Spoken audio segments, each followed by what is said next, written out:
Quelque chose, vous allez savoir. Madame. Je suis consciente que de donner de l'émotion à quelqu'un, ça lui nuit. Mais je ne suis pas assez, mettons. Je suis pas assez que tu avez-vous quelque chose à dire sur ça? OK. On va regarder l'affaire d'émotion. Excusez. On va essayer. On va faire une lecture sur l'émotion. Ils disent, premièrement, l'émotion, ça vous nuit parce qu'elle n'est pas intelligente. Je ne parle pas de vous, là. Je parle de l'homme.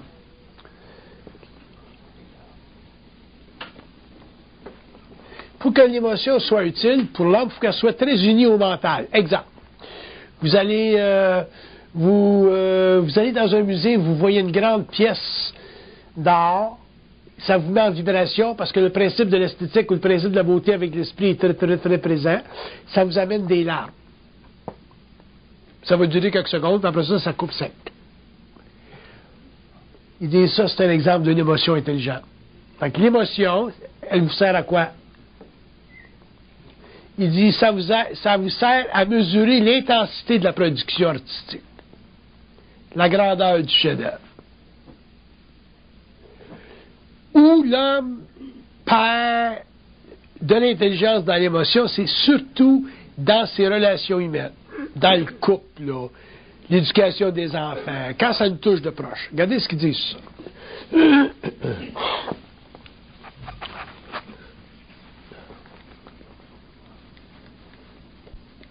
Il dit, dans vos vies intimes, il dit, vous utilisez l'émotion pour vous sécuriser. Fait que la femme, elle va donner beaucoup d'affection à ses enfants, beaucoup d'amour à ses enfants, mais c'est pour se sécuriser elle. Il dit ça, c'est pas intelligent, parce qu'il dit, peut-être que vos enfants ont besoin d'un petit peu moins d'affection pour être bâtis un petit peu plus solidement dans leur ego. Fait que, pour eux autres, donner une affection comme ça, une surabondance d'affection à l'enfant, parce que vous vous sécurisez, vous, comme mère, il dit, c'est pas une émotion intelligente.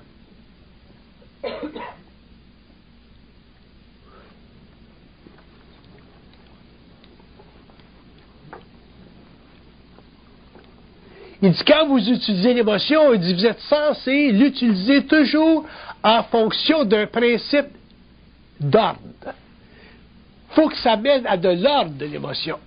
Si l'émotion amène à un désordre, ce n'est pas une émotion intelligente. Il faut que ça amène de l'ordre. Il faut que ça soit intelligent. Il faut que ça aille.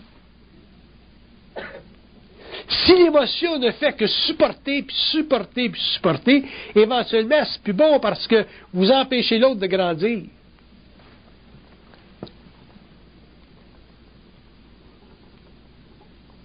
Il dit, en tant qu'humain, il dit, vous êtes animalisé dans vos émotions.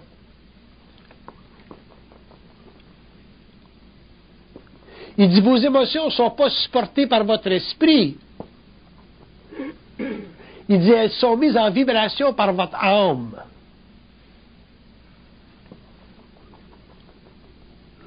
Fait qu'il dit, à ce moment-là, vous perdez la valeur de votre émotion.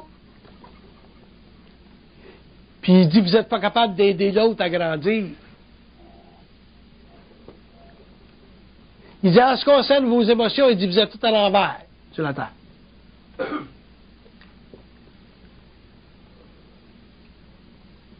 Puis il dit, en relation avec le développement d'une conscience plus mentale, mais là, le corps émotionnel va s'ajuster à ça, puis tout. Il y a un gros déphasage au niveau de l'émotion. C'est intéressant, ça, cette affaire-là.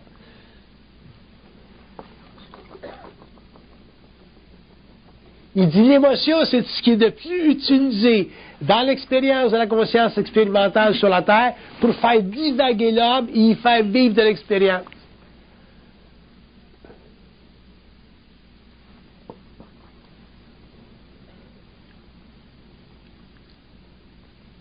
Il dit toujours surveiller où votre émotion vient en conflit avec l'intelligence. Il dit pas votre intelligence, l'intelligence. Ce qui est intelligent. Parce que vous pouvez rationaliser que l'émotion que vous manifestez est nécessaire.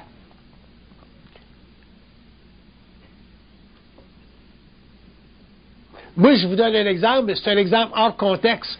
Moi, ma mère, quand elle est morte, j'attendais sa mort depuis très longtemps, pour toutes sortes de raisons. Puis quand elle est morte, j'étais allé à l'église, là, parce que ma famille était là, et ainsi de suite. Puis, je regardais ce qui se passait avec un petit peu comme un observateur, là, parce que je n'étais pas impliqué émotivement dans tout le phénomène. Tout d'un coup, j'ai eu une petite larme dans le coin de l'œil. Fait que j'ai dit, c'est quoi cette affaire de larme-là? Il dit, c'est pour la famille. Ça, c'est une émotion intelligente. Tu comprends? Fait que ça va loin, l'intelligence de l'émotion. Ça veut pas dire que j'aimais pas ma mère. Mais j'étais content qu'elle soit rendue de l'autre bord parce qu'elle est mieux là qu'ici. Fait que quand il y a eu la petite larme, j'ai dit, c'est quoi cette affaire? Parce que j'aime ça comprendre. Ils ont dit, c'est pour la famille. Ah, j'ai dit, c'est pas de problème. Ma famille, ça broyait, puis voilà. Puis il fallait que j'aie une petite larme, parce que si j'avais été trop mental, la famille aurait été scandalisée. Il aurait dit, il n'aime pas sa mère. Puis c'est pas que j'aimais pas ma mère, c'est que je suis trop mental pour vivre ce que le monde vive dans un salon mortuaire. Fait que c'est intéressant l'affaire. Fait que ça répond à votre question un petit peu? Puis regardez votre cas, au niveau, en ce qui vous concerne. Elle a toujours peur de faire mal. Elle a toujours peur de faire mal. En ayant peur de faire mal, elle ne peut pas tester jusqu'où elle peut aller dans l'application de l'intelligence dans l'émotion. Fait que...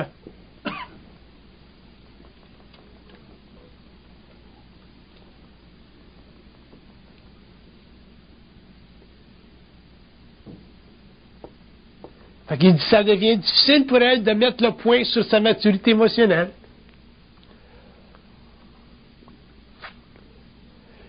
Ça, c'est le problème des parents, par exemple, qui élèvent les enfants. Les parents, ils ont tout peur. Ils ont peur de discipliner leurs enfants. Je fais-tu la bonne affaire? Je fais-tu pas la bonne affaire? Je vais appeler ma chum pour voir si je fais la bonne affaire, ou je vais lire un livre de pédagogie pour voir si je fais la bonne affaire. C'est un gros problème, l'émotion, chez l'être humain. Surtout dans l'éducation de nos enfants qu'on aime, et ainsi de suite. On le discipline-tu ou on le discipline pas, tu sais. Fait que ça fait toute partie de l'inconscience de l'homme, ça.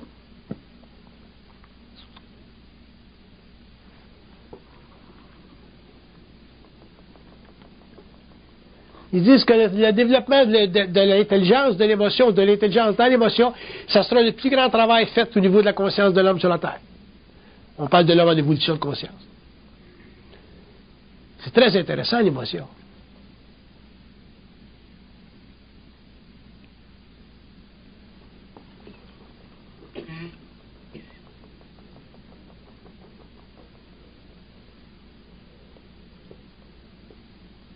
Il dit, si vous voulez commencer à la comprendre, il dit, regardez-la toujours en fonction de ce que ça vous empêche de faire. Si ça vous empêche de faire quelque chose, c'est parce qu'il n'y a pas d'intelligence dedans. Si l'émotion vous empêche de discipliner votre petit gars, c'est parce qu'il n'y a pas d'intelligence dedans. L'émotion n'est pas censée vous empêcher de discipliner votre petit gars. L'émotion est supposée d'être la plateforme, la source de l'énergie, de colère un petit peu que vous avez besoin pour discipliner votre petit gars, puis ensuite rebalancer la vibration pour qu'il sente que vous l'aimez. Ça marche? OK. C'est quoi de l'ordre pour eux autres? De l'ordre? Oh, ça, c'est intéressant. Je reviens à vous, M. Henry. C'est bien des choses de l'ordre.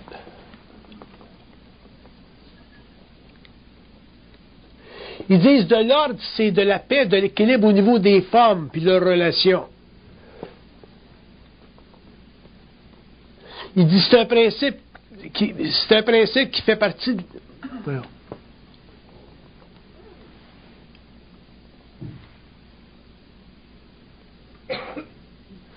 C'est un principe universel de l'esprit en relation avec ce qu'on appelle, nous autres, la beauté.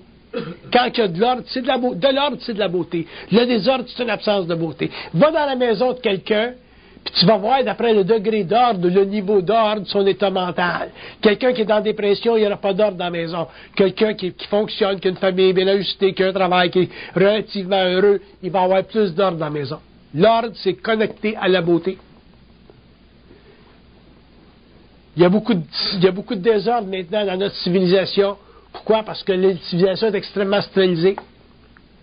Il y a beaucoup de désordre dans la musique, il y a beaucoup de désordre dans le vêtement, il y a beaucoup de désordre dans tout le bruit. Donc, la beauté est une manifestation de l'ordre. Non, c'est pas une manifestation. C'est une mesure de l'ordre. Ouais. Moi, j'aime ça voyager, là, puis c'est rendu difficile pour moi de voyager. Où est-ce que je vais, là, tu sais, aller où est-ce que je vais, c'est bien difficile. C'est rendu un problème pour moi de voyager. Il y a tellement de désordre, il y a tellement de bruit, il y a tellement de ci, il y a tellement de ça, tu sais. Il faut que je choisisse mes spots. Ah. C'est chaos partout. C'est chaos partout, il va y en avoir plus. C'est très intéressant, l'affaire de l'ordre. Pour écrire un livre, ça.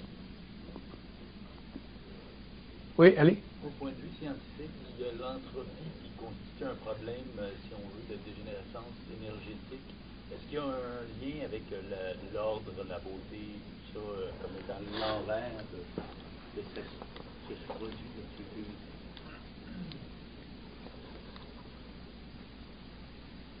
Il dit l'entropie, c'est pas tellement un problème de dégénération d'énergie. Il dit c'est un problème d'excrécence de l'énergie, parce que l'énergie, il faut qu'elle se manifeste. Puis elle se manifeste en perdant son niveau vibratoire élevé pour descendre vers le bas. Si on n'avait pas ça, il n'y aurait pas d'échange. À ce moment-là, il n'y aura pas de différentiel. Puis en n'ayant pas de différentiel, mais on ne pourra pas bénéficier de l'énergie. Fait que c'est nécessaire. Ça fait partie des lois de la mécanique. T'sais. Mais au niveau de l'ordre, on a un problème parce qu'on est arrivé à un niveau dans notre civilisation où on présentement, là, surtout après la Deuxième Guerre mondiale, on commence à vivre la destruction de la forme. La destruction de la forme, c'est nécessaire pour libérer l'homme, mais à un niveau inconscient. Le mouvement hippie des années 60, ça faisait partie de ça. Les Beatles, la musique, le rock, les changements extrêmes dans le vêtement, ainsi de suite. Bon, mais ça faisait partie de la libéralisation des mœurs. C'était nécessaire pour créer dans le monde une autre ouverture au niveau de l'homme économique, pour le libérer de ce qu'on appelait avant l'homme politique. La destruction des idéologies, ainsi de suite, qui ont extrêmement enfermé l'homme sur lui-même, puis l'ouverture de l'homme au niveau économique, là, ce qu'on appelle depuis ce temps-là la grande libéralisation. Alors, mais il y a un grand prix à payer pour ça, puis on paye le prix. On paye le prix. En tant qu'humanité, en tant que civilisation, on paye le prix. Ça va durer un certain temps, puis ça va s'ajuster, puis ça va revenir. Puis on va revenir éventuellement dans un nouvel ordre, d'autres modes un petit peu plus harmonisés, et ainsi de suite. Mais j'ai hâte que ça arrive. Où il y a de l'ordre, là, où il y a un certain ordre, c'est dans la science des automobiles, là. La beauté des autos. On se récupère. Ça, c'est intéressant, la beauté des autos.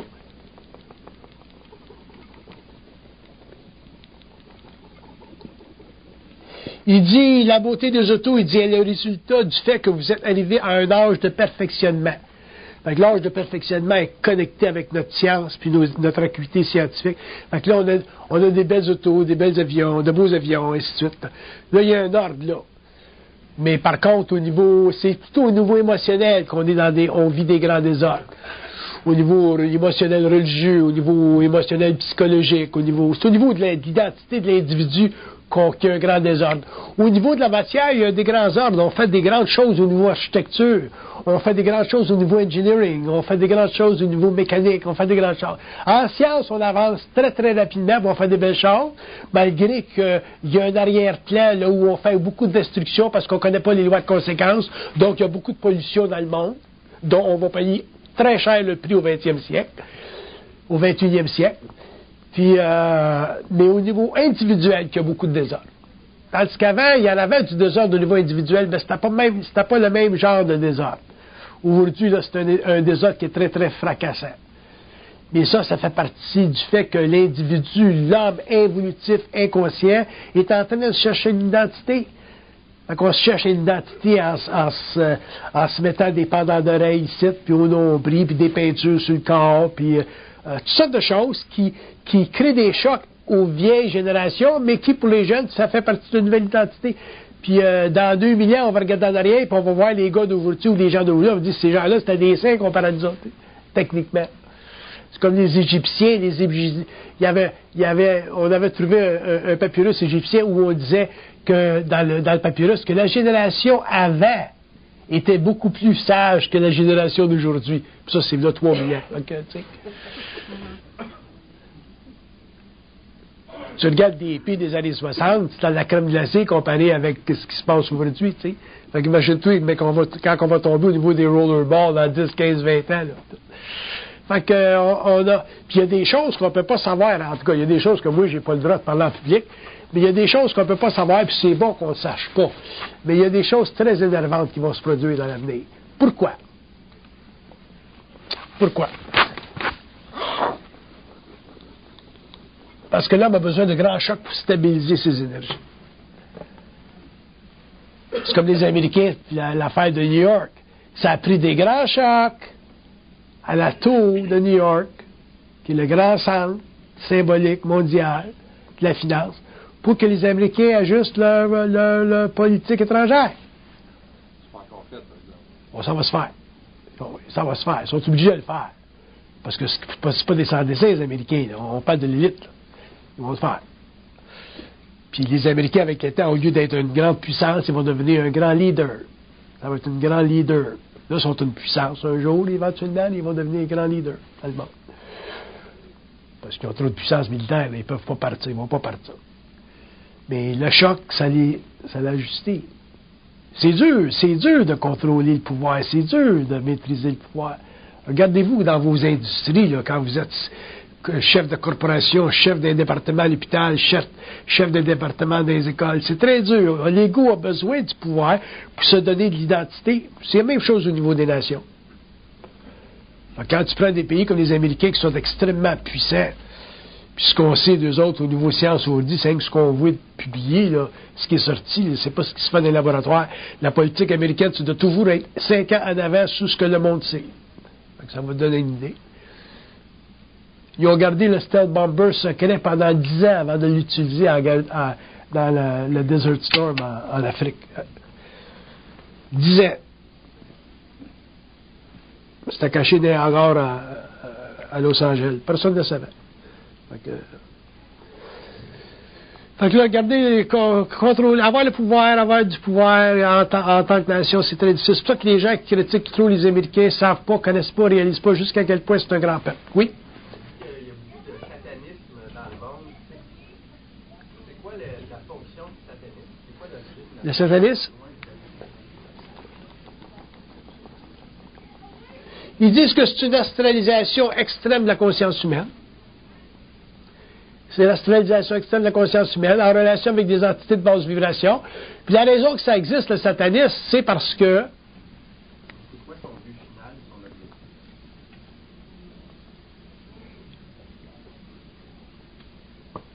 Son but final, c'est de maintenir un lien entre les forces élémentales et la conscience humaine.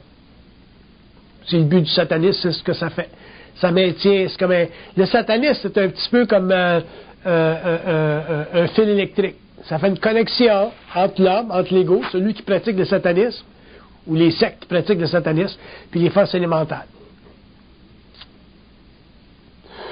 Est-ce que c'est bon, le satanisme, ou pas bon?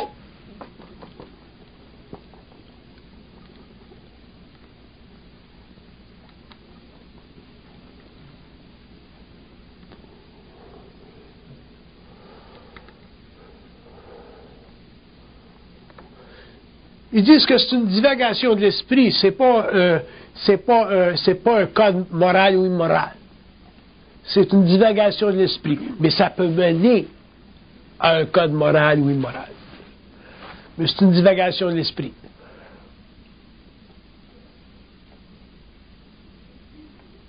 C'est intéressant. Ça pose-moi d'autres questions là-dedans. C'est bien intéressant. Tu as dit d'autres questions? C'est pas long? Dans cette année, tu fais intervenir des sacrifices humains, comment tu perçois ça en haut?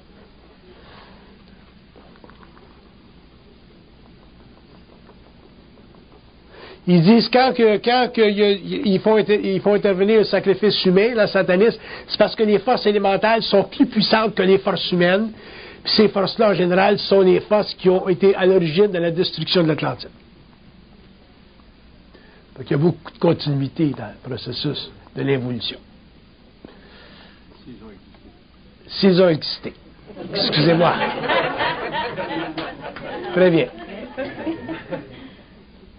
Là, si l'évolution continuerait, ça mènerait où? L'évolution, elle ne va pas continuer. Elle est en train de changer, l'évolution. Si elle avait été voulue comme continue. Ah, si elle avait continué? Le bout de l'évolution, ça serait quoi?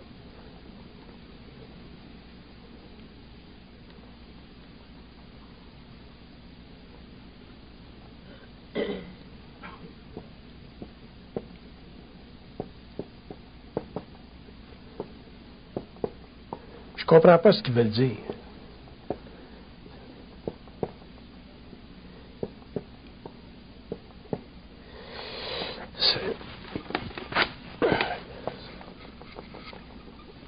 OK, je vais dire ce qu'ils disent, puis après ça, je les réétudierai. Ils disent que ça l'a ramené à la destruction du phénomène d'incarnation.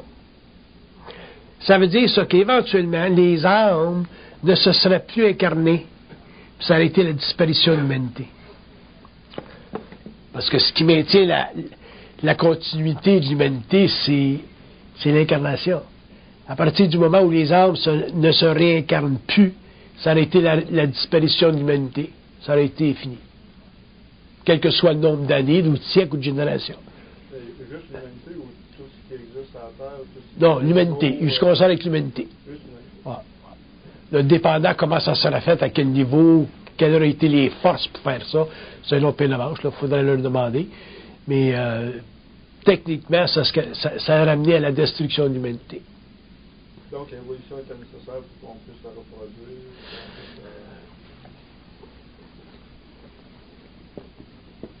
Il dit l'évolution, c'est nécessaire pour le développement de l'ego, puis l'évolution, c'est nécessaire pour le retour à notre source.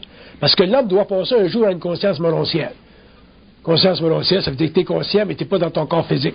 Fait que tu es conscient. Tu es conscient ailleurs. Pourquoi qu'à ce moment-là, il y a une conception de l'ego?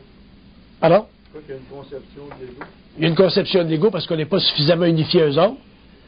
L'ego, notre ego, c'est une partie de notre esprit, mais qui n'est pas conscientisée. Donc, une fois que cette partie-là de l'ego est conscientisée, bien, l'ego devient transparent. Donc, à ce moment-là, tu as une fusion, c'est-à-dire une unité entre le mortel et eux autres. Autrement dit, l'homme retourne à son principe universel. Là, à ce moment-là, il peut passer à un autre niveau de conscience, qui est la conscience morontielle. Puis à ce moment-là, il n'y a plus besoin d'habiter un corps physique. Il n'y a plus besoin de vivre ou d'évoluer ou de créer une civilisation à la surface de la Terre. Il en crée une à l'intérieur de la Terre. Mais pourquoi toujours se référer à la matière? Pourquoi ça ne sera pas dans l'invisible? Bien, au niveau morontiel, c'est dans l'invisible. Pourquoi l'ego est venu physiquement sur la Terre? Pourquoi qu'il y a l'ego? L'ego, c'est le résultat d'une construction psychologique qui est née du fait que, avec le temps, l'âme s'est imprimée suffisamment pour que le mental se développe et produise ce qu'on appelle la réflexion. C'est ça, l'ego. Avant ça, il n'y en avait pas, mais ça, c'est parce que l'homme avait un contact avec les plans. Même si l'homme était inconscient, il avait un contact avec les plans. Ce contact avec les plans, c'est ce qu'on appelle la pensée. Le chien n'a pas de ça. L'animal n'a pas de ça. La seule différence entre un animal et nous autres, c'est que l'animal n'a pas de contact avec un ajusteur de pensée. Eux autres, les animaux, ils ont une conscience collective. Ça va tourner? Que les animaux vont avoir un contact avec l'ajusteur de pensée? Non. Non. Donc les animaux sont là juste pour le plaisir de l'homme? Non. Non. Pour l'équilibre terrestre?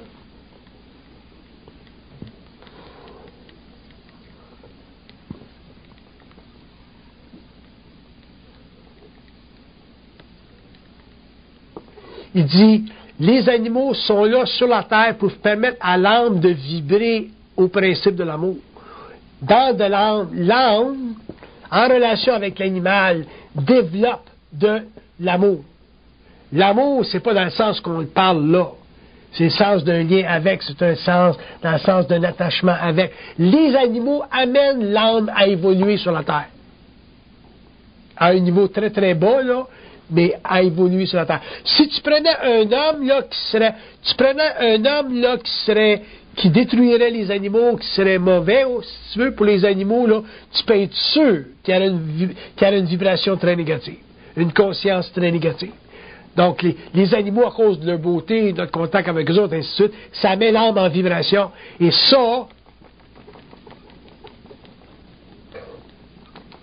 a permis à l'âme d'aimer la terre. Parce qu'au début, quand les âmes se sont incarnées dans le corps physique, les âmes sortaient du corps physique. Ils s'incarnaient, ils partaient. Ils s'incarnaient, ils partaient. Mais avec le temps, les animaux, la vie, la sexualité, tout ce qui fait partie du phénomène de la conscience expérimentale sur la Terre, au niveau de tous les royaumes, ça a gardé l'âme dans le corps physique. C'est ça qui a permis, c'est comme ça que l'âme a été entrappée. Donc les animaux ont eu un rôle à jouer dans l'entrappement de l'âme sur la Terre, comme la sexualité a eu un rôle à jouer dans l'entrappement de l'âme sur la Terre, puis comme la nourriture a eu un rôle à jouer dans l'entrappement de l'âme sur la Terre. C'était pas facile au début d'empêcher l'âme de sortir du corps. D'ailleurs, ça a été un des grands problèmes qu'ils ont eu ça pour à peu près 2 700 000 ans, eux autres. Pendant 2 700 000 ans, là, il y avait de la difficulté à ce que l'âme rentre dans le corps, puis qu'elle reste là, puis qu'elle vive son timing. Quitte à sortir plus tard. Pas nécessairement mourir, mais quitte à sortir plus tard. Mais au début, ça rentrait, ça restait 10 minutes, puis ça ressortait. Ça rentrait, ça restait 2 jours, ça sortait. Fait que là, avec le temps, ça s'est stabilisé. Puis après ça, il y a eu le phénomène de la mort. Puis le phénomène de la mort, c'est la cristallisation de cette sortie-là. C'est pour ça qu'à cette heure, en général, tu peux plus sortir quand tu veux. Là, à moins que tu te fasses suicider, là, tu sors quand tu veux. Mais pour faire ça, c'est parce que tu étais très astralisé. Mais normalement, là, quand tu es dans ton corps physique, tu sors pas quand tu veux. Tu sors quand c'est le temps, tu es bien malade, puis ton corps éthérique se dissout, puis ton corps astral se dissout. Autrement dit, la connexion avec le corps physique se brise. Là, tu sors. Là, tu es ce que tu appelles mort, autrement dit, tu es sur un autre plan. Mais tu fais pas ça quand tu veux. C'est ça qu'il voulait. Parce qu'il fallait que l'ego se développe. Il fallait que le monde, l'âme rentre, puis que l'âme sorte quand elle veut, mais il n'y en a pas eu d'évolution sur la Terre. Ça a été simplement une expérience astrale à partir des plans qui, dans ce temps-là, n'étaient pas systématisés. Mais aujourd'hui, les plans astraux sont systématisés. Ils font partie d'une connexion universelle avec d'autres univers locaux, puis c'est très, très structuré, ça. Ça fait partie des grandes lois d'évolution. Il y a les grandes lois karmiques là-dedans. Puis il y a l'utilisation des mémoires immenses de l'humanité pour la configuration des plans de vie, et ainsi de suite. Puis, C'est quoi les lois? Une loi, c'est simplement un temps dans l'organisation et le développement des principes de vie. Puis, quand c'est très statué, ça, quand c'est très stabilisé, ça devient une loi. Autrement dit, ça devient fixé dans l'évolution. Une loi, c'est comme un principe qui est fixé, parce que les principes existent au niveau du mental, mais ils ne sont pas nécessairement des lois au niveau de l'astral. Quand c'est fixé, ça, quand c'est bien établi, ça devient des lois karmiques à ce moment-là. Puis tout ce qui vient en dessous de ça est obligé de vivre d'après ça. Tu ne meurs pas quand tu veux, c'est une loi. Fait que si tu te suicides, tu brises cette loi-là, à ce moment-là, tu es obligé de revenir, puis ça leur crée des gros problèmes, eux autres, de gestion. Même si on su avant de naître que tu te suicidais? Ben oui, mais ils peuvent savoir avant de naître que tu peux te suicider, mais ça n'a rien à faire avec eux autres. Ça fait partie de ton expérience à toi. Mais pour eux autres, au niveau de leur expérience, ça devient un problème. Ils sont obligés de traiter avec. Puis c'est parce qu'ils manquent d'expérience au niveau du contact avec l'âme, qui est, pour eux autres, leur propre progéniture. Donc, eux autres sont encore en évolution. Eux autres sont encore en évolution, effectivement. La recherche d'évolution, c'est une recherche d'âme. Oh, ça c'est intéressant. Il dit la recherche d'évolution, il dit c'est la recherche d'un grand homme. Un grand homme. C'est quoi le grand homme? Mais là, il faudrait que tu parles avec eux autres et tu dis, mais qu'est-ce qui va se passer dans les millions d'années, là? Puis ils vont dire, mais dans les millions d'années, il va se passer telle affaire, telle affaire, telle affaire. Un grand homme. Il y a un grand homme quelque part. La liberté, ça va être au-dessus de ce temps-là. La liberté, c'est la capacité de l'homme de sortir de son corps matériel en conscience morontielle pour continuer à maintenir sa conscience en dehors de la matérialité. Fait qu'à ce moment-là, l'âme est rendue dans un autre cycle. Au lieu de retourner en forme astrale puis revenir sur le plan physique, c'est là pour son évolution, l'âme, elle ne retourne pas au plan astral, elle s'en va en conscience morontielle, et à ce moment-là, elle fait partie encore de l'humanité, mais à un autre niveau. À ce moment-là, tu as ce qu'on appelle un plan universel, un plan systémique pour l'évolution de l'âme. Puis à ce moment-là, l'ego est en contact avec l'ajusteur de pensée. L'âme devient la mémoire. Et cette mémoire-là de l'âme est utilisée par l'homme conscient en moroscialité pour savoir exactement où est-ce qu'il s'en va, c'est quoi son statut, qu'est-ce qu'il va faire, qu'est-ce qu'il veut faire quand il va arriver de l'autre bord de la vie. Parce que quand tu arrives de l'autre bord, il faut que tu saches quoi faire. Pour savoir quoi faire, pardon? Y a-t-il quelque chose d'autre qu'en dehors de la vie? En dehors de la vie, ça n'a pas de fin. En dehors de la vie, La vie, c'est fini en tant que tel. Un jour, ça va finir un jour. Quelle vie? La vie en tant qu'on vit. La vie matérielle? Ouais. La vie matérielle a une limite, mais la vie n'a pas de limite. Et c'est quoi la vie en tant que tel? La vie moroscielle, tu parles? N'importe quelle Mais il y en a bien des sortes de vies, là. Il y en a 8.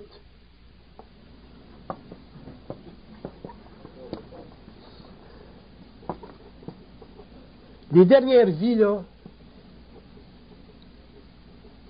pour la Terre. Pour l'homme de la Terre, la dernière vie, c'est la vie moroscielle. Les autres, on ne va pas parler de ça, là, on ne parle pas des animaux. Puis la dernière vie sur la Terre, là, pour l'homme, c'est la vie moroscielle. Puis cette vie-là, une fois que l'homme va rentrer dans cette vie-là, l'homme, à ce moment-là, va avoir ce qu'on appelle une conscience systémique. C'est-à-dire qu'il ne sera plus humain, il va être surhumain, mais il ne sera plus matériel, il va être totalement métaphysique, dans le sens que son corps éthérique, ça va être son véhicule, comme aujourd'hui, son corps physique, c'est son véhicule. Fait que c'est un autre stage d'évolution. Puis ça fait partie d'un autre niveau de vie. À ce niveau de vie-là, l'homme va pouvoir voyager dans le cosmos à volonté. Mais l'homme va avoir des technologies qui n'existent pas aujourd'hui.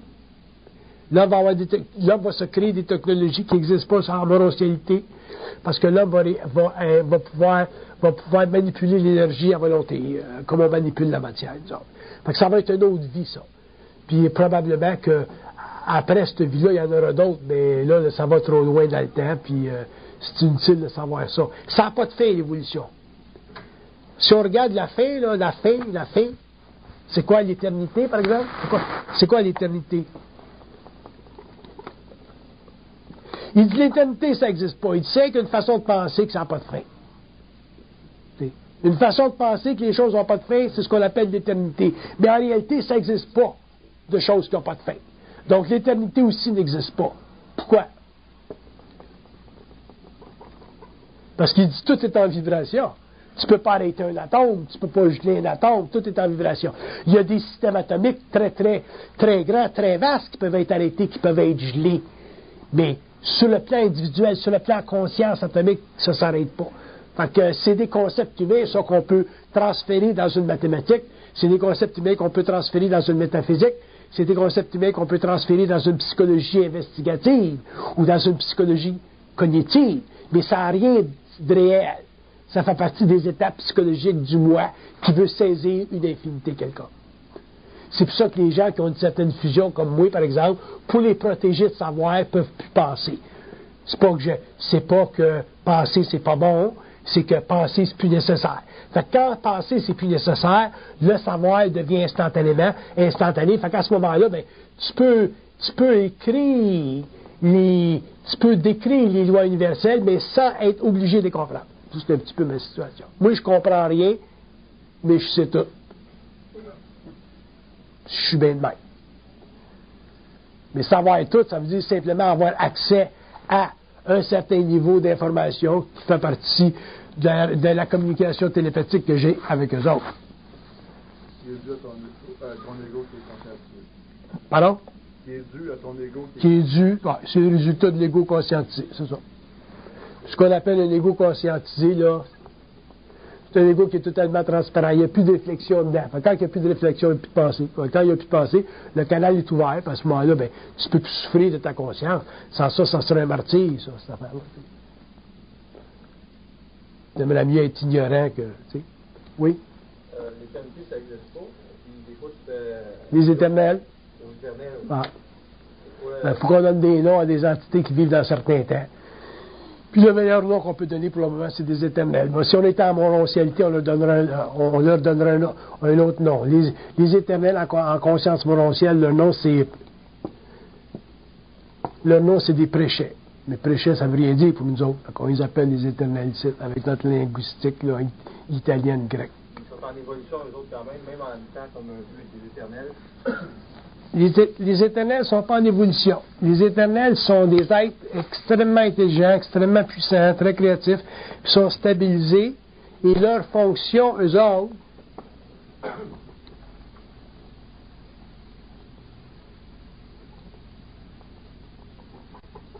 leur fonction, leur grand job, c'est que les lois cosmiques ne soient pas bousculées. Exemple, la Terre tourne autour du Soleil. Il ne faut pas que ça soit bousculé, ça. Si la Terre arrête de tourner autour du Soleil, on va avoir des gros problèmes tout à l'heure. Fait que, à ces niveaux-là, leur job au niveau science, parce que c'est de la grande science, c'est de maintenir l'équilibre au niveau des systèmes gravitaires. Ça, c'est leur job. Fait que ça, c'est des jobs un peu des éternels. Puis ils ont des grands jobs de même. C'est des travaux de grande envergure. Fait que ces êtres-là ne sont pas en évolution, c'est correct. Ils ne sont pas en évolution, c'est des êtres statutaires, c'est des êtres systémiques. Puis ils sont très, très importants, ces êtres-là, parce que s'ils n'existaient pas, il y aurait des grandes configurations astronomiques dont on serait victime, nous autres, dans le sens que, par exemple, on aurait des planètes qui viendraient frapper notre système, on aurait des comètes qui viendraient frapper notre système, des comètes dangereuses, puis il faut que ça soit contrôlé à partir des plans, ça. Fait que s'il y a une comète qui vient frapper la Terre, par exemple, et qui crée des grands problèmes au niveau de l'expérience humaine, ça va toujours être contrôlé à partir des plans, dans le sens qu'ils vont connaître le degré de dégâts que ça va faire. Mais ça ne sera jamais un dégât plus grand que les autres veulent. Sans ça, la comète, elle aurait été empêchée de venir ici. Ainsi de suite. Puis c'est facile pour eux autres de changer la trajectoire d'une comète parce qu'ils ont le contrôle de la vibration des différents éthers qui existent dans les espaces multidimensionnels du réel systémique. Fait que, ils changent simplement la vibration d'un éther, puis automatiquement le champ de conscience, parce qu'un espace, c'est un champ de conscience, mais c'est un champ de conscience de très, très basse vibration au niveau des atomes. Ils sont capables d'altérer le champ de conscience, puis automatiquement la planète change de direction. Un petit peu comme ça. C'est un petit peu ce qu'on peut faire en science, nous autres, à une petite échelle. Les autres le font à des grandes échelles. Oui? C'est quoi le rôle du karma au début par rapport à l'évolution de l'être? Le karma, ce sont des lois, encore, ce sont des lois astrales qui permettent aux âmes d'évoluer. S'il n'y avait pas de loi karmique, il n'y aurait pas d'évolution au niveau de l'âme. N'ayant pas d'évolution au niveau de l'âme, il n'y aura pas d'évolution au niveau de l'humanité. Fait qu'à ce moment-là, les lois karmiques, c'est comme un check and balance. Si tu fais une connerie, tu ne payes pas. Tu ne payes pas nécessairement. Si tu tues quelqu'un d'une vie, mais il faut qu'il y ait que ce soit balancé d'une autre vie, ça. Tu tues quelqu'un dans une vie, mais dans une autre vie, peut-être que tu feras des grandes œuvres. Ou tu te feras tuer ou quelque chose. Mais il faut qu'il y ait un équilibre. Ce sont les lois karmiques. C'est des lois très importantes. Mais ce sont des lois astrales. Puis ces lois-là astrales, bien, ils vont disparaître, ne seront plus nécessaires quand l'homme arrivera à une conscience morontielle, parce qu'un homme qui a une conscience morontielle, il n'est plus régi par les lois karmiques, parce qu'il n'est plus... il ne vit plus sa vie au niveau de l'âme, il vit sa vie au niveau de l'esprit. Oui? Vous aviez déjà parlé de comme en Europe, la France, c'est l'intellect qui ressort la vibration de chaque pays, comme l'Angleterre, l'Italie. Vous n'avez jamais pu parler, j'aurais aimé ça savoir. Un jour, j'en parlerai. Un jour, j'en parlerai. Oui, aussi. Oui? Combien de fois un humain peut se réincarner? Vous avez une autre forme?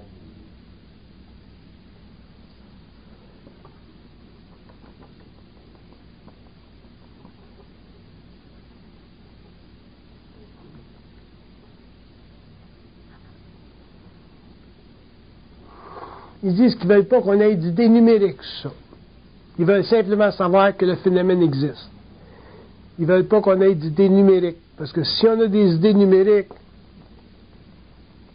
ils disent vous allez développer des systèmes numériques. Puis à ce moment-là, ben, l'astral va rentrer en jeu là-dedans, là, puis tout. Là. Parce que si le plan astral utilise toujours l'information qu'ils peuvent donner à l'homme. Puis si l'homme pense, ainsi de suite, mais l'astral peut utiliser cette information-là, puis ça retarde l'évolution du monde. C'est comme les gens qui vont dire, les gens vont aller voir les voyantes, puis ils vont dire, bon ben, la voyante, elle va dire, bon ben, toi, t'étais Napoléon.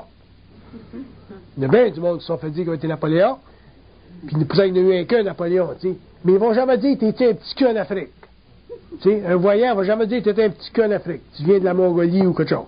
Non, tu étais Napoléon, tu étais César, même tu étais peut-être le Christ, ou tu étais Jean-Paul. Je sais pas. Fait que, il y a bien l'astral là-dedans, puis ils veulent pas jouer là-dedans, puis ils veulent pas nous amener à jouer là-dedans. C'est pour ça que ce qui est important, c'est que savoir au niveau karmique, c'est que l'incarnation, ça fait partie des lois astrales, puis combien de fois que l'homme peut s'incarner, il dit c'est sans importance de penser de même. Il dit c'est sans importance. C'est de la curiosité de l'ego, ça. Vous n'aurez jamais la preuve de ce que vous pouvez penser de ça, ou de ce qu'il peut vous être dit de ça. Fait qu'à ce moment-là, ça ne sert à rien. Aussitôt que vous avez besoin d'une preuve pour asseoir ce que vous savez, vous perdez votre temps. Fait que c'est pour ça que quand l'homme va passer d'évolution à l'évolution, la curiosité, ça ne fait plus partie de son mental. La réflexion, ça ne fera plus partie de son mental. La mesure, ça ne fera plus partie de son mental. La comparaison, ça ne fera plus partie de son mental. Fait qu'à ce moment-là, l'homme va être libre, au niveau psychologique, au niveau psychique, de savoir des choses, sans pour cela créer des formes qui astralisera sa conscience. Fait que c'est une sorte de protection pour nous autres. Même si on n'aime pas ça, dans le temps, éventuellement, on le voit ça. Oui? Lorsque vous parliez de la mort, est-ce que lorsqu'un humain meurt, le fait de faire brûler ou de faire enterrer, au niveau de son énergie, ça change? Pas de problème. Ça change rien? Non. Non. Du moment que vous attendez 3 jours. Il faut attendre un petit peu, là, parce que souvent, quand l'âme sort du corps, elle est désorientée, ainsi de suite. Puis, d'ailleurs, c'est bon, même au niveau des accidents. Il y a une personne qui était rendue à l'autopsie, là, en Israël, puis d'un coup, le gars s'est levé sur la table. T'sais. Les médecins ont sauté. Mais, fait que 3 jours, il faut attendre. Il faut donner une chance aux accidents de ne pas se produire. Parce qu'il y a des états de coma, il y a des gens qui ont été enterrés et qui se sont retrouvés avec la main mangée dans le tombeau. Tu sais. Le coma, ça, là?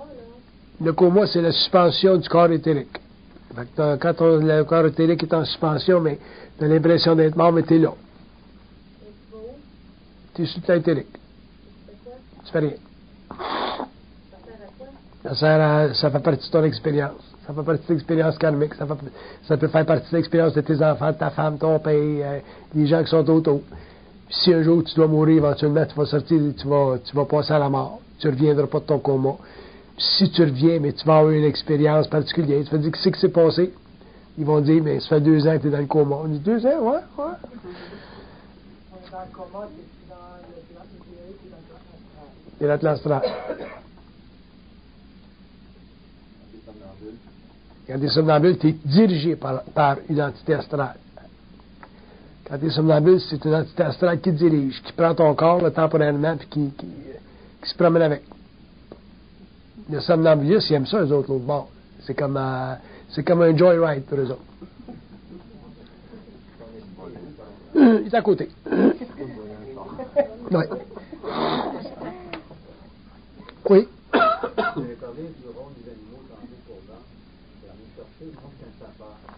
Pourtant, je pense que un grand respect des animaux, ça, les chasses pas pour le trophée, mais pour apprécier la viande.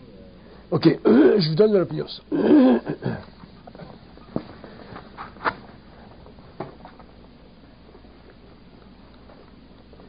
Je vous donne les différents. Il dit, premièrement, chasser, c'est pas un problème parce que les animaux n'ont pas d'ego. OK? Chasser avec le temps, ça devient un problème pour l'homme. Parce que l'homme devient trop sensible.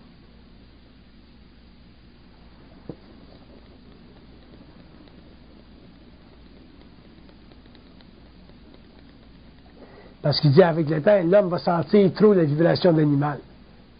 L'homme ne pourra plus chasser. En attendant, ça fait partie de votre expérience, ça fait partie de votre plaisir de vie, ça fait partie whatever. Il n'y a pas de problème là. Puis ils disent qu'il ne faut pas que vous en fassiez un problème moral. D'ailleurs, vous voulez respecter les animaux, vous les aimez les animaux. Ça fait partie de la vie, ça. Mais avec le temps, vous ne pourrez plus chasser.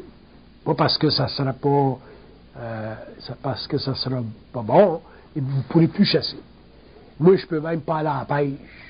Je suis rendu niaiseux de même. Si le poisson ne saute pas dans ma chaloupe, moi. Pourquoi? Parce que je suis trop sensible. Même l'accrocher dans la lèvre, je suis pas capable. Mais je suis dans des extrêmes. Si tout le monde est dans des extrêmes comme moi, on n'aura pas de poisson. Faut réellement voir ça. Moi, ma petite fille, quand elle était jeune, elle voulait aller à la pêche parce qu'on avait un petit lac chez nous. Puis j'avais acheté une petite canne à pêche, j'avais acheté un hameçon. Parce que je ne voulais pas y empêcher de vivre son expérience. Elle était allée à la pêche, puis elle a pogné un petit poisson. Puis elle est rendue au petit poisson, là, elle voulait que je le décroche. J'ai dit non. J'ai dit décroche-le ton petit poisson. Fait qu'elle l'a décroché, puis ça lui a fait tellement mal au cœur, puis tellement de peine, que ça a été son dernier poisson qu'elle a pogné. Ben, je ne pouvais pas interférer avec son expérience. C'est une bonne question, l'affaire de la pêche, parce qu'il y a bien de la chasse, de la pêche, parce qu'il y a bien des gens qui se posent des questions-là. Quand l'affaire de manger de la viande, il y a bien du monde qui se pose des questions. Je vais vous donner une réponse bien large sur toutes ces affaires-là, qui touchent à manger de la viande, tout ça.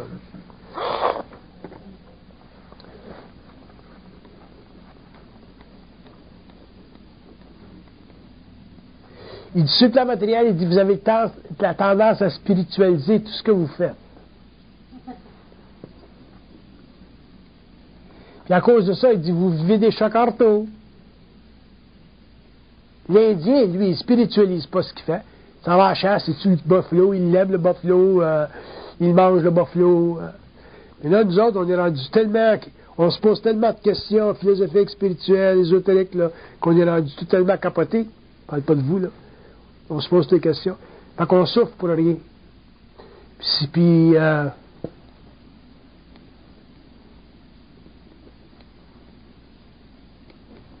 il dit les questions que vous posez, ça fait encore partie de l'évolution de la conscience humaine, ça. Fait que c'est normal. Il dit, avec le temps, vous allez apprendre que votre vibration, elle va changer, puis un jour, vous ne pourrez plus aller à la chasse. C'est là que ça va résoudre votre problème. Fait qu'en attendant, ben, chassez, puis prenez-en un bon. Manger de la viande, c'est la même affaire. Il dit, ça fait partie des conditions de la civilisation, ça. Puis il dit, vous ne pouvez pas vous sortir des conditions de la civilisation. Il dit, il y a un karma animal là-dedans, c'est sûr.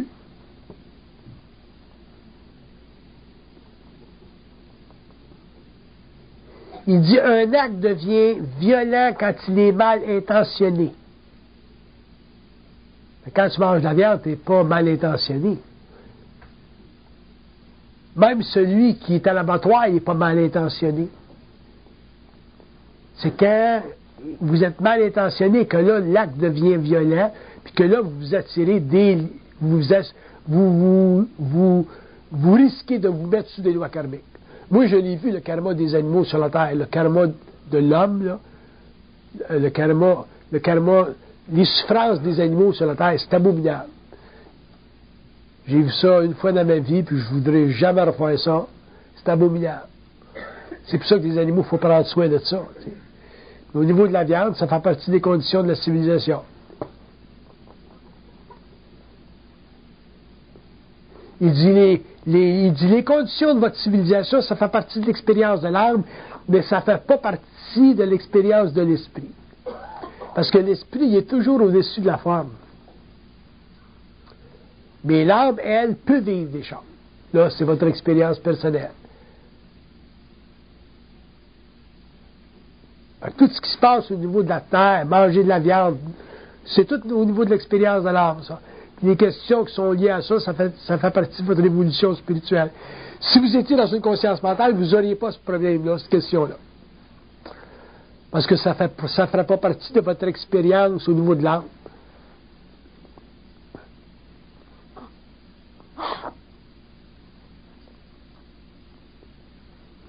Il y a bien des gens qui se posent des questions sur ça.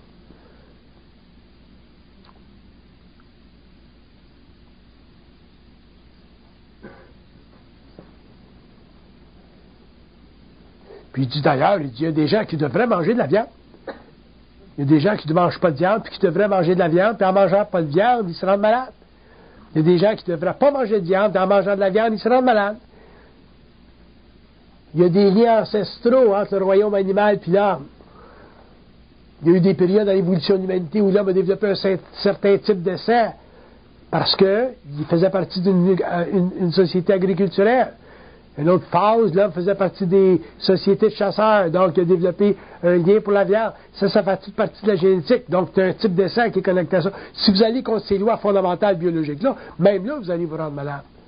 Fait que ça prend beaucoup de discernement dans la vie aujourd'hui, parce qu'on est confronté constamment avec des dilemmes, puis un vrai questionnement par rapport à la valeur spirituelle qu'on recherche et les attributs de la forme.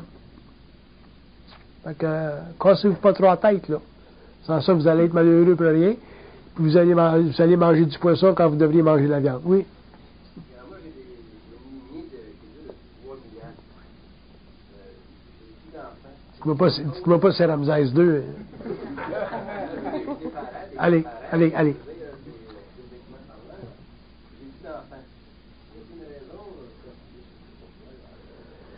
Je vous réponds. C'est une question personnelle. Je vous répondrai pas à ça tout de suite. On se répondra ça tout seul. Ça ne regarde pas le monde. Ça. Question générale. Pour tout le monde. Jamais des questions personnelles. Je répondrai jamais. Oui. J'essaie de faire le lien avec la dernière conférence. La conférence ici. Tu as parlé tout à l'heure que dans 700-800 ans, tout à l'heure, que là, l'homme va perdre son corps physique. Il va être comme l'homme, quand je parle de l'homme conscient. Là, mon ancien dit. Il va être dans le sens de la terre, là, en forme morontienne. Oui. Puis la dernière conférence, tu as dit que normalement, un plan de vie bien fait, quelqu'un qui meurt pour se réincarner, c'est à tous les 700-800 ans. Ça voudrait-tu dire que si on fait un lien que ceux, exemple, qui sont tués, la plupart des gens qui sont tués, s'ils meurent ou en mourant, là, ben, pas 600 ans, là, ils s'incarneraient tous comme dans 700-800 ans, puis là, c'est le prochain système de vie, ça serait... Vous pouvez pas faire d'analogie, là. Je parle de l'humanité, là. Je parle de l'homme conscient, là. OK. D'autres questions? Oui? C'est quoi la maturité émotive? Ah, ça, c'est des questions intéressantes. La maturité émotive, c'est celle qui ne vous fait pas souffrir. Quand vous souffrez au niveau de l'émotion, automatiquement, il y a un manque de maturité parce qu'il y a un manque de connexion entre l'émotion et le mental. Fait que si vous êtes bien sensible, bien, c'est facile. Si vous êtes trop sensible, bien, c'est facile pour vous de souffrir au niveau émotionnel. Puis à ce moment-là, bien, pour eux autres, c'est un manque de stabilité entre le corps mental et le corps émotionnel. Fait que ça crée ce que vous appelez le manque de maturité émotive. Plus l'homme va devenir conscient, plus ça va stabiliser ces deux énergies-là. Puis moins l'émotion va affecter sa conscience, donc son comportement psychologique, ses réactions, ses relations, et ainsi de suite. L'homme souffre beaucoup à cause de son émotivité. Je parlais dernièrement à deux homosexuels, là, puis il y en a un qui me disait, c'est incroyable, je l'aime tellement, il dit, je suis en train de me rendre malade. Tu sais? Bon, j'ai dit, tu te rends malade, tu te rends malade parce que t'es pas assez mûr, t'es comme un petit enfant, ça c'est un homme de 45 ans, j'ai dit, tu te conduis comme un petit gars de 17 ans. J'ai dit, laisse-les vivre. Ben ouais, mais il dit, si je le laisse aller, il va aller se trouver quelqu'un d'un club. Ben oui, mais j'ai dit, ça fait partie de son feu, ça fait partie de son fun, ça fait partie de son plaisir. J'ai dit, tu le sais, des clubs d'homosexuels, pour les homosexuels, c'est des églises. C'est un free-for-all pour eux autres, c'est le fun. C'est plus stabilisé aujourd'hui, mais pour eux autres, c'est une église. C'est une communauté, c'est là qu'ils rencontrent leur partner. Puis j'ai dit, un homosexuel, souvent, ça cherche toujours un autre, parce qu'ils ne sont jamais satisfaits. Ben, j'ai dit, tant que ça ne sera pas stabilisé entre toi et lui, mais j'ai dit, tu vas souffrir pour rien. Il dit, ah oui, c'est une vraie vache. Ben oui, c'est une vraie vache. J'ai dit, garde les thèmes que tu utilises, là, c'est une vache. J'ai dit, c'est plein d'émotions là-dedans. Je comprends que tu souffres. Par contre, est toujours dû à la non l'incompréhension ou à l'inconscience? La souffrance est toujours due fondamentalement à de l'inconscience. L'inconscience amène à la non-compréhension. Puis la non-compréhension, ça vous fixe dans un état psychologique qui souvent est difficile à changer. Vous êtes très, très manipulé, l'homme, dans l'émotion, en travaillant l'émotion. Beaucoup de manipulation dans le mental. Si vous regardez la connexion entre vos émotions et la mentalité ou les pensées que vous pensez quand vos émotions sont troublées, c'est abominable. Ils peuvent vous passer n'importe quoi par le cadran, puis là, vous souffrez, c'est sûr. Parce que l'homme a pas assez de conscience. L'homme n'est pas conscient de la manipulation. Donc, il faut faire bien attention dans une situation où vous souffrez émotivement, parce que c'est là que vous êtes utilisé comme cobaye au niveau de l'évolution. Que vous en rendiez compte, ou que vous en rendiez pas compte, l'homme est utilisé comme cobaye. Donc à ce moment-là, il y a toutes sortes d'impressions qui s'enregistrent au niveau de l'âme, puis l'enregistrement des impressions au niveau de l'âme, c'est un catalogue universel, ça, c'est vaste. C'est infini, cette affaire-là, puis c'est très, très nécessaire pour l'évolution des plans de vie, ça leur sert tout. Il n'y a rien qui est perdu dans l'expérience de l'homme au niveau des plans subtils. Seulement c'est nous autres qui payent le prix là-dedans, c'est nous autres les vaches à lait là-dedans. C'est nous autres les boucs émissaires. Des portes de sortie, c'est la réalisation qu'on est très, très manipulé lorsqu'on est mis en vibration émotionnelle. C'est là qu'il faut qu'on se watch. Voir la game, il faut qu'on la voie, la game. Regardez-les ce qui se passe dans vos pensées quand votre chum vient de vous laisser, ou votre femme vient de vous laisser, ou votre mari vient de se trouver une petite popoune. Regardez ce qui se passe dans votre mental. Les crises de jalousie que vous vivez. Parce que là, ils vont vous charrier. Puis ça dépend avec qui est-ce que vous êtes connecté de l'autre bord. Si vous êtes connecté avec une entité astrale de basse vibration, là, ils vont vous charrier. C'est là qui vous amène à vivre des grandes dépressions, des grandes crises, puis à devenir suicidaire. C'est des entités astrales, ça, qui amènent l'homme à devenir suicidaire. L'ego, ça ne se suicide pas tout seul. Fait que checkez ça, les émotions.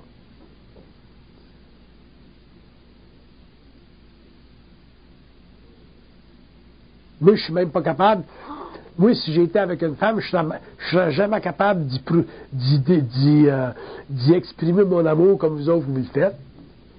S'il faudrait que j'exprime mon amour à une femme comme vous autres vous le faites, là, ben, je deviendrais malade.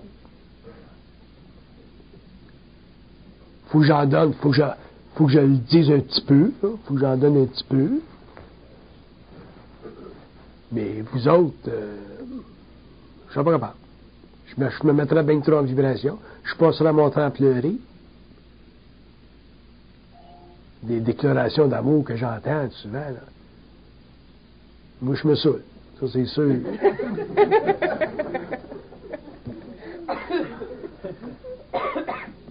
Ça va loin, l'affaire. Même chose pour les animaux. Les animaux, il faut que je les aime, mais pas trop.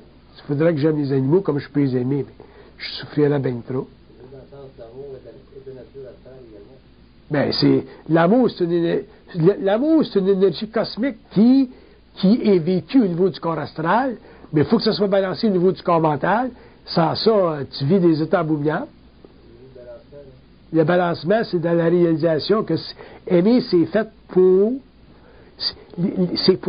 engendrer un grand plaisir de vie, mais non pas un asservissement de l'être à un sentiment ou à une passion. L'inquisition? Ben, ça fait partie de nous autres, ça fait partie de notre conscience, mais ce qui arrive chez l'homme de l'évolution, c'est que l'amour devient éventuellement une vibration qui l'asservit dans un sentiment, puis une fois qu'il est asservi dans son sentiment, il perd son identité. Moi, j'ai des femmes qui me disent, je suis folle de lui, là, je me ferais sauter pour cet homme-là, tu sais. Ou le gars qui va dire, je suis capoté sur cette femme-là. Tu sais, ben, prends un break, là. Tu sais. Capote sur toi-même, arrête de capoter sur une femme ou sur un homme. Aimer une femme, c'est une chose.